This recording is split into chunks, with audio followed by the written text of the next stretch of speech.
আসসালামু আলাইকুম।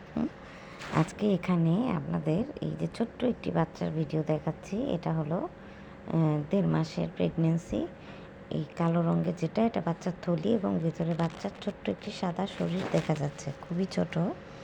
কালো থলিটা হলো বাচ্চার থলি এবং ভেতরে ছোট্ট সাদা অংশটি হলো ছোট একটি বাচ্চা। এটা হলো ১.৫ মাসের একটি বাচ্চার ভিডিও। তো এখানে হার্টবিট এসেছে, যে ছোট্ট থলির ভিতরে যে হার্টবিট লাফাচ্ছে দেখা যাচ্ছে।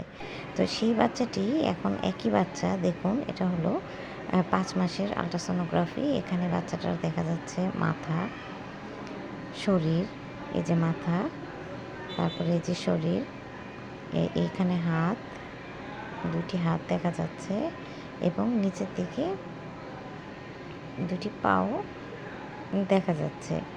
তো এখানে এই যে এই দুটি পা, দেখুন এটা হার্টবিট, এটা হার্টবিট লাফাচ্ছে। দুইটা হাত, দুইটা পা, এই যে শরীর, এই যে মাথা। ১.৫ সপ্তাহে, ১.৫ মাসে যে বাচ্চাটি, ছোট বাচ্চাটা দেখুন ৪ মাসে কত বড় হয়েছে এবং কীভাবে ঢেউয়ের মতো নড়াচড়া করছে। দেখুন উপরের দিকে উঠছে, নিচে নামছে ঢেউয়ের মতো, ক্লিয়ার। তাহলে দেখলাম আমরা বাচ্চা ১.৫ মাস থেকে ৪ মাসের মধ্যে কত দ্রুত বড় হয় এবং পরিবর্তন হয় এবং কত স্পষ্ট নড়াচড়া এবং সব কিছু দেখা যায়। ধন্যবাদ।